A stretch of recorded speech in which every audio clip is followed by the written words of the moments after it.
She headed directly towards me and got really close. And she said, "I am watching my husband die in front of me." You guys are in for a treat. We've got the Dr. John Delony with us, and he gives specifically great advice for those people maybe struggling with some mental health issues. Anxiety is a big part of it. That's something that we can relate to personally. Absolutely. So, we're having him on just to learn and get some free therapy as well. But John's an amazing guy. John Delony, welcome to the podcast. Welcome. Thanks, Dave and Ashley. Y'all are fantastic. I'm going to clip that and make my daughter listen to it so she'll realize I'm not that bad. I love it. I love it. Hey, Yes. well, whenever we have a guest on the Naked Marriage podcast, before we jump into the subject at hand, we usually like to start with love stories. Gross. You don't have All to right, tell let's it in do like an old creepy voice, but tell us how you and Sheila met, with the genesis of the great Delony love story. Yes. Wow. If this is a great love story, God help us all. I was friends with her brother. Her brother was a year older than me in college, and we were buddies. And one day I'm walking through the student union building as a freshman, and he's standing there with a senior in high school, and he said, "Hey, this is my sister. I'm pretty sure y'all are going to get married."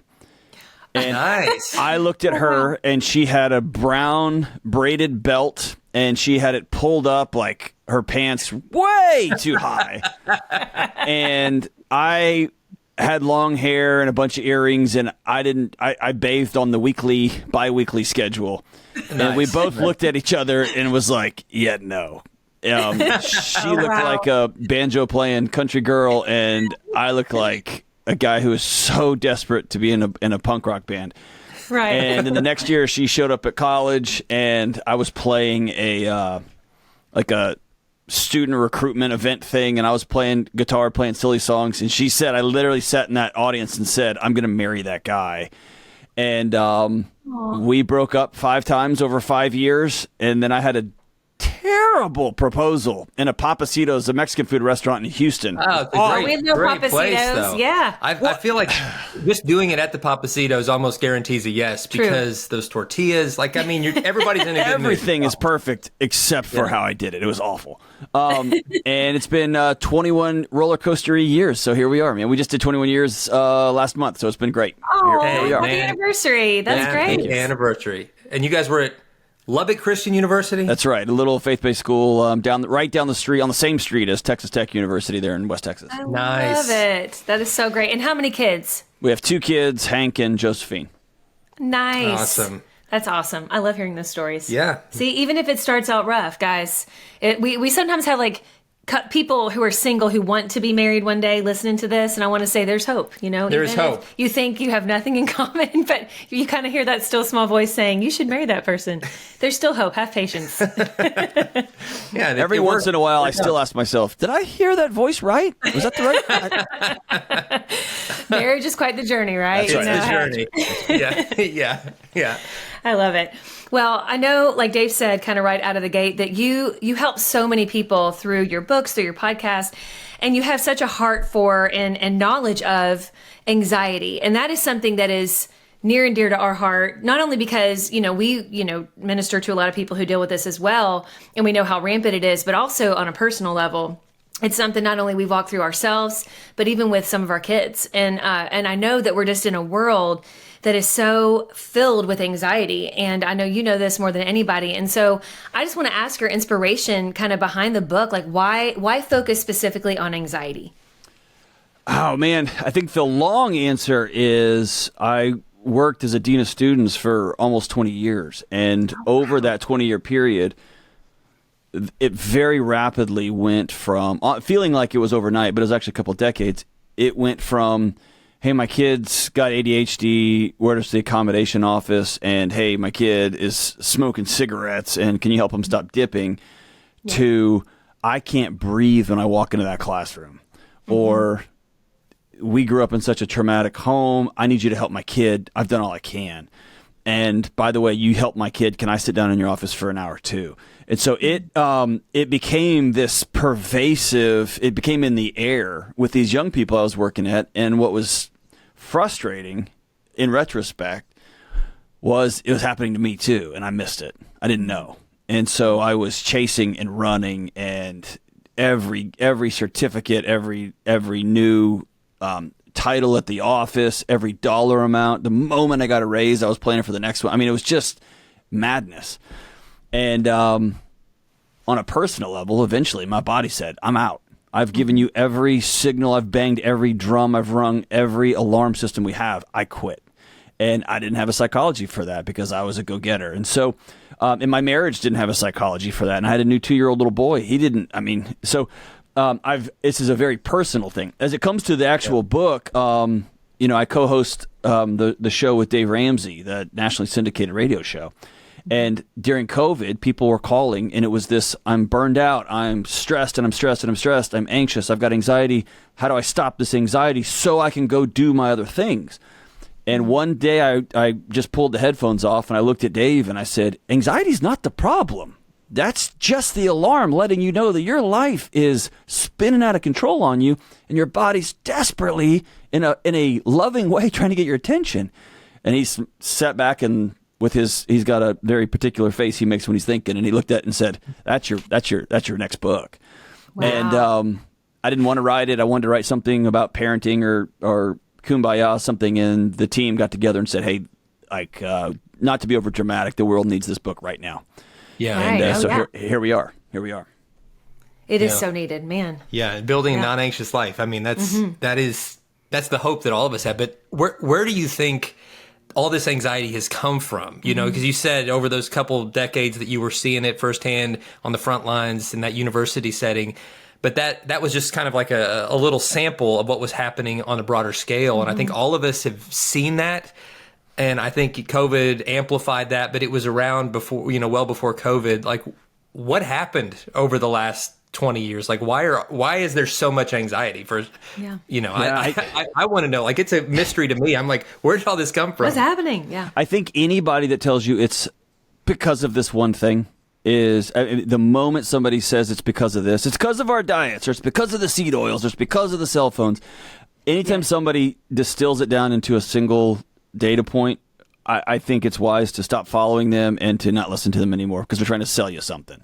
Yeah. The truth is, in a what I believe in a non-nefarious, I'm not a conspiracy theorist. I'm kind of a conspiracy theorist, but not totally.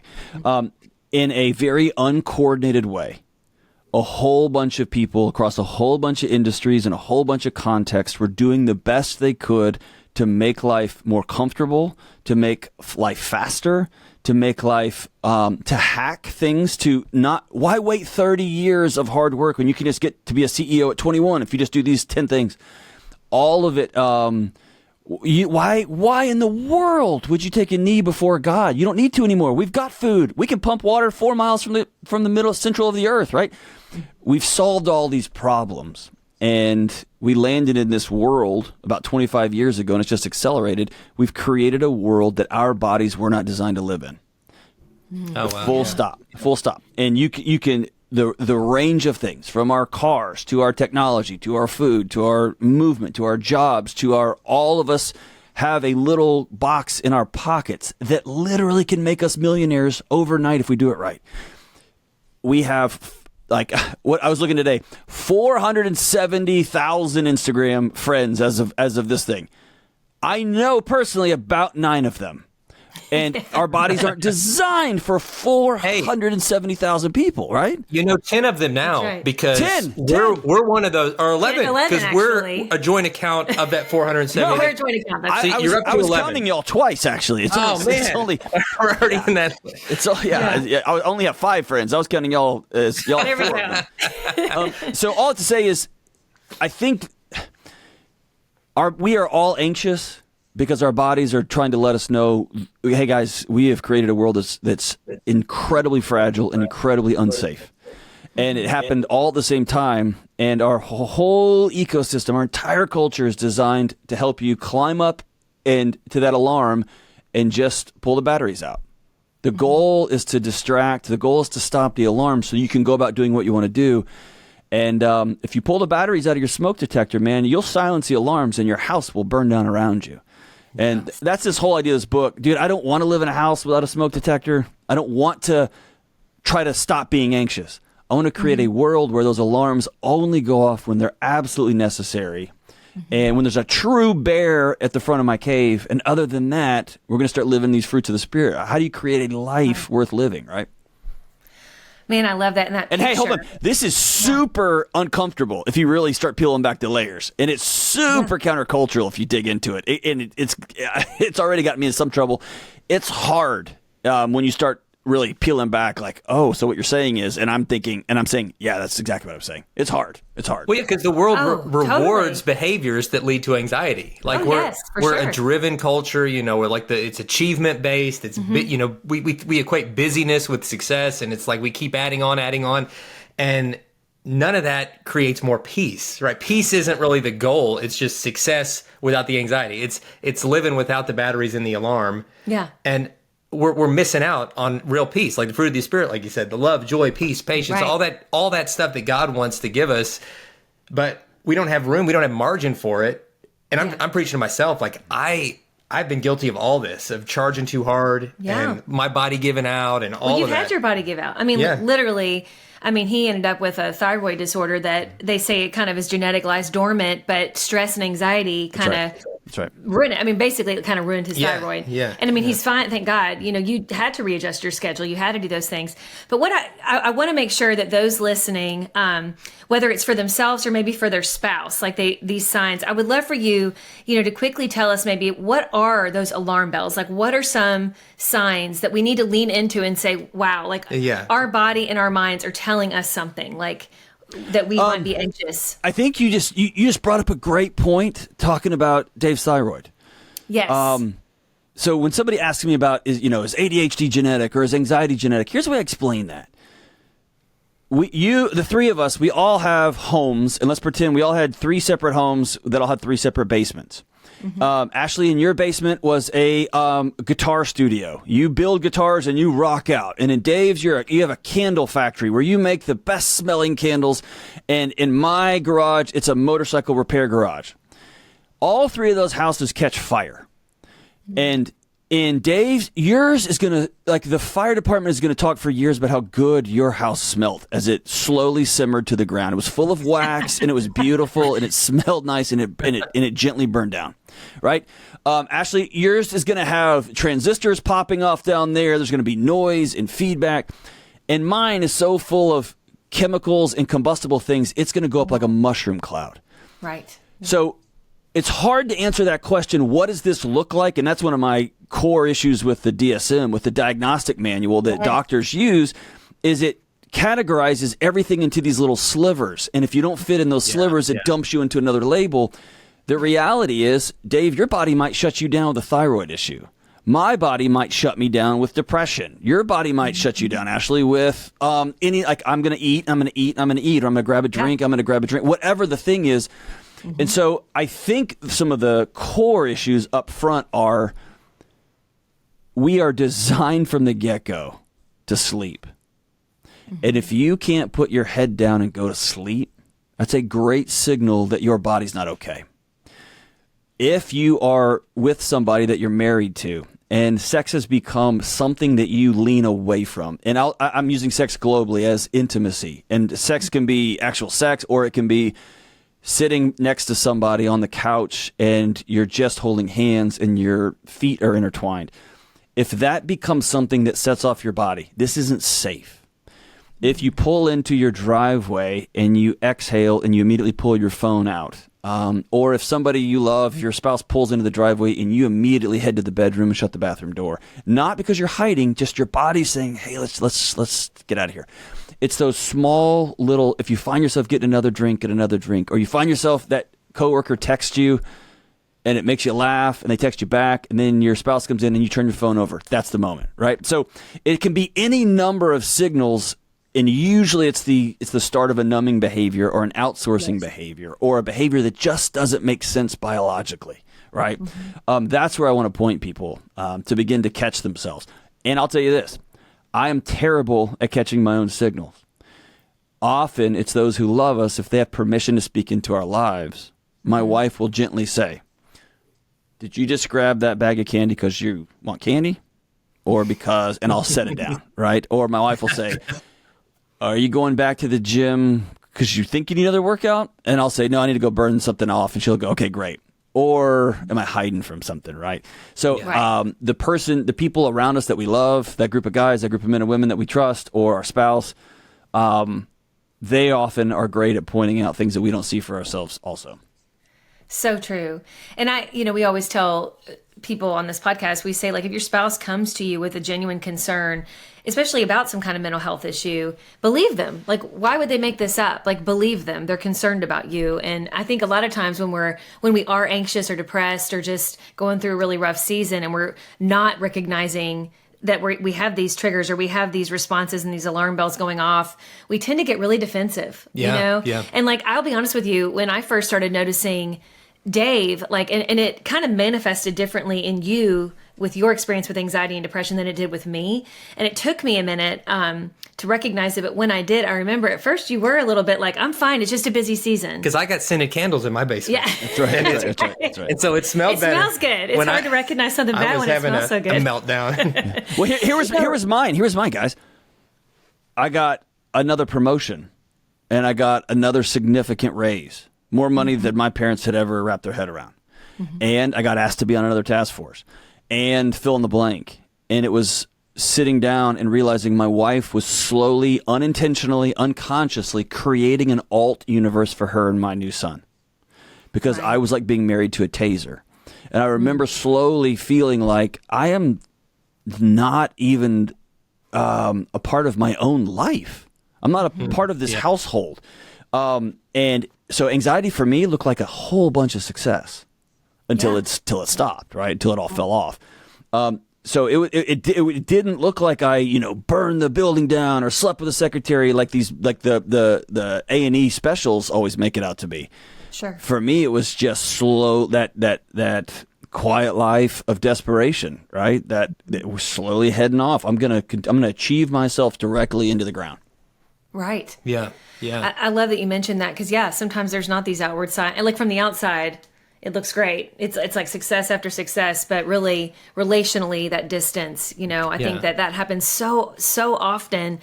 And man, so now that we know kind of some of those signs and how it can look different for everybody, what would be that first step? And I know they need to get your book, which goes into much more detail than what we can cover here.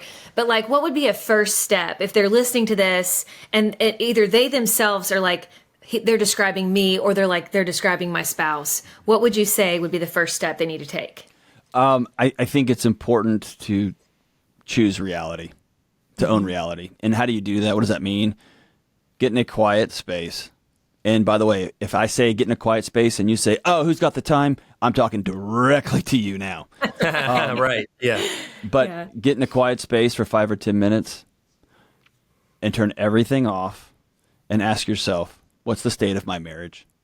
Do my kids, when they walk in my front door, do they head directly towards me for a hug or do they head directly to the room and shut the door? And I know it's really hip and cool to say, oh, they're just being teens.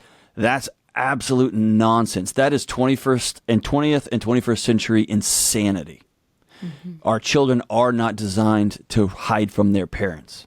They're not. In fact, all that new research about your kids' peers are their most important thing.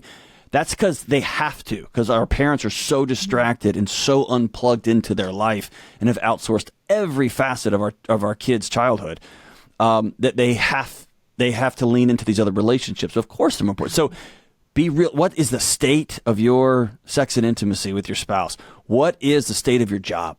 Like driving up on Monday morning. So I think you have to choose reality and begin to own whoosh.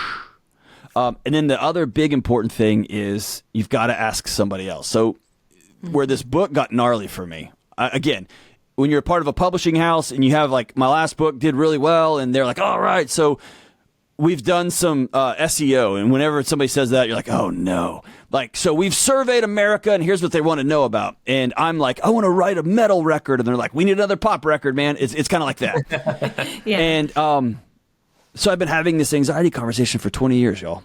And I've told this story 3 other times, and so this is going to be number 4. Coming off a #1 best-selling book, my wife and I grew up, our parents didn't have a lot. And so we're in a new space financially. My show is taken off in a way that none of us expected to. It's madhouse. And the thing I'm best at in the world, if you listen to my show, I'm not great at that. You can listen to it and be like, what's this guy doing? The thing I'm best at is being on a stage, speaking.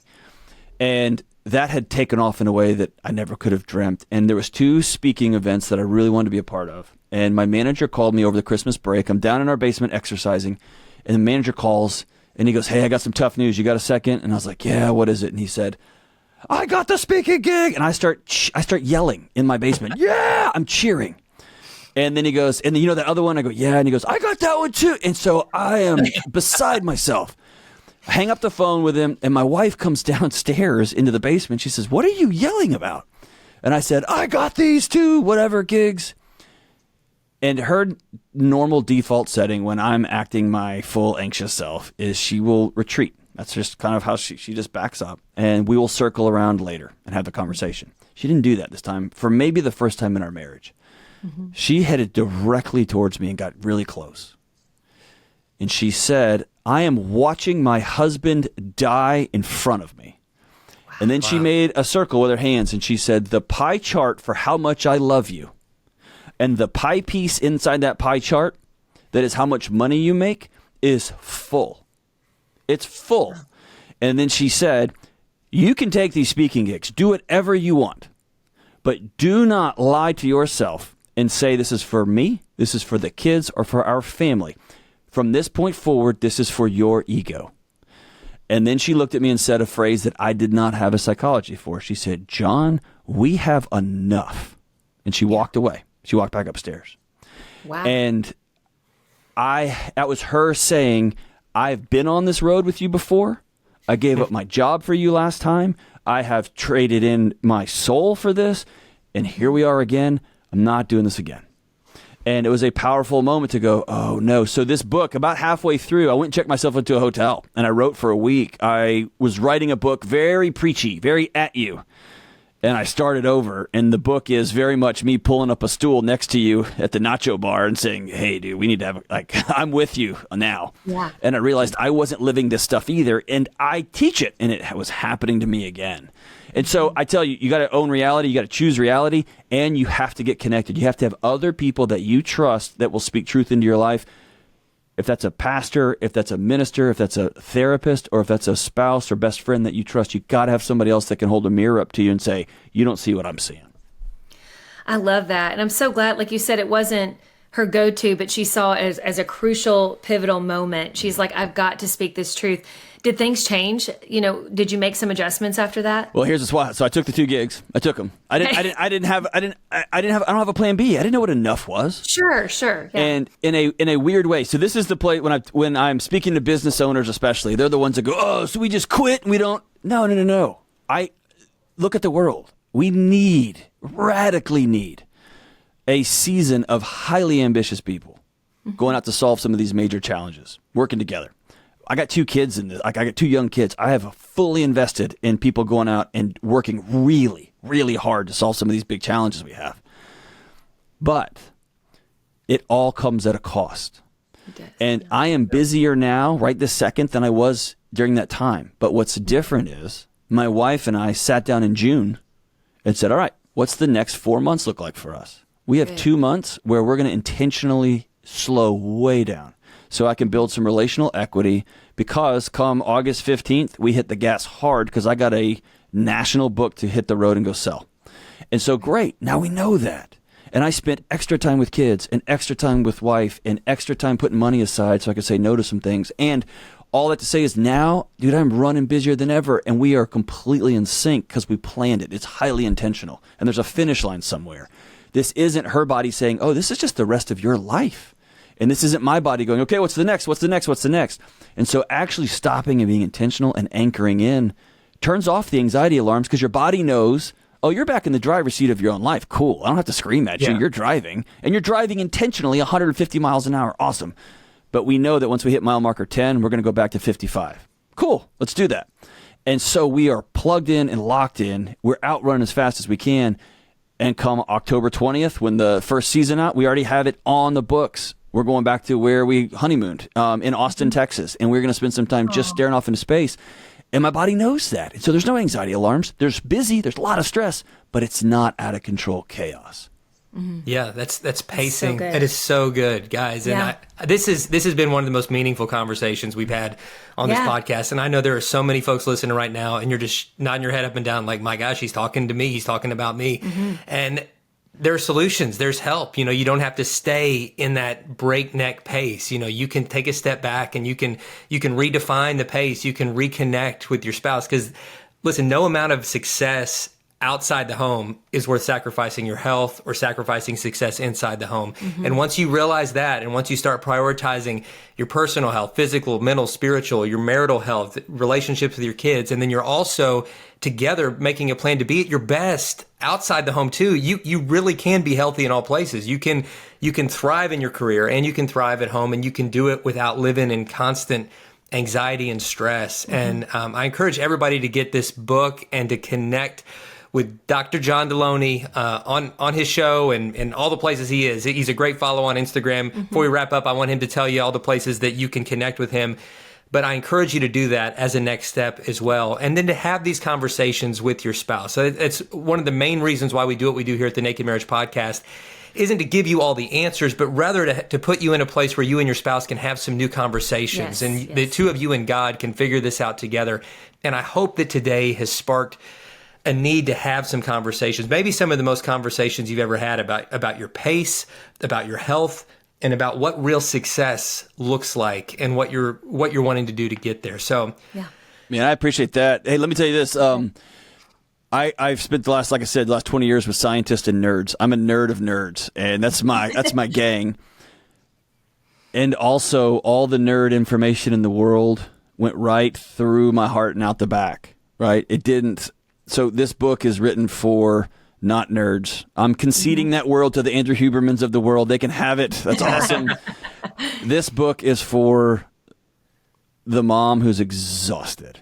Yes. Who doesn't read a lot of books, who just needs a roadmap out. This is for the dad who's driving to work, either whether he's a plumber or whether he's a lawyer, and he says, this can't continue like this, and I don't have a plan B. This book is a simple roadmap. Not towards not feeling anxious, but to healing your entire life from the inside out. So it's as simple as possible. It's a roadmap, and that's usually not my style. I like to just get up there and be like, let's rock and roll. And this is here's a step by step. Here's a map out of this nonsense. Well, that's what we need. I mean, that is exactly what we need. And so how can people follow you? Where can they get the book? You can get it at johndelony.com, pick it up, and you can follow me on the internets at John Delony, everywhere else. Awesome. Well, this has been such a treat. And I know, we're going to have even more conversations about this. Truly, it's one of those things where I think this is a conversation that individually need to always come back to, but in marriage, it's a great ongoing conversation, a good checkpoint in. So thank you so much for sharing with us. This was awesome. And for those who are listening, guys, do us a favor and share this episode. Yes. This one in particular. I'm telling you, there are so many folks out there that are struggling in silence with these issues that we've talked about, with anxiety, with this unreasonable pace and stress and not knowing what to do next. And this simple 30-minute conversation we've had here could be a turning point for them. And so share it on social media, text it out to some folks. It will make a difference for them. And John, thank you again for all that you're doing. We're praying for you and cheering you on with this new book and with everything happening. So all the best.